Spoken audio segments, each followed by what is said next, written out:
Hi hello welcome back to my YouTube channel. ఈరోజు mutton dum biryani ఎలా చేయాలో చూసేద్దాం.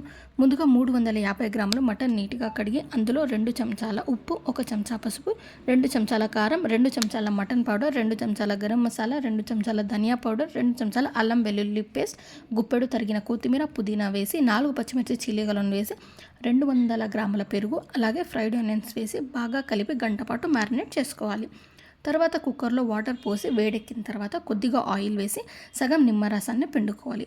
ముందుగా వీడియోలో చూపించినట్టుగా హోల్ గరం మసాలా ఒక్కొక్కటిగా మరుగుతున్న నీళ్ళలో వేసుకోవాలి. అలాగే కొంచెం తరిగిన కొత్తిమీర, పుదీనా, 2 చెంచాల ఉప్పు వేసి 90% బాస్మతి బియ్యాన్ని ఉడికించుకోవాలి.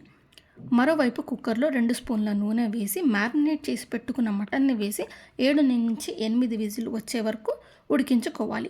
ఉడికించిన మటన్ పైన 90% ఉడికిన బాస్మతి బియ్యాన్ని లేయర్గా వేసి కొద్దిగా నెయ్యి, కుంకుమ పువ్వు పాలు వేసి అలాగే ఫ్రైడ్ ఆనియన్స్ వేసి 20 నిమిషాల పాటు దమ్ చేసుకోవాలి. సో ఎంతో టేస్టీ అయిన మటన్ దమ్ బిర్యానీ రెడీ. మీకు ఈ వీడియో నచ్చినట్టయితే please do like, comment, share and don't forget to subscribe.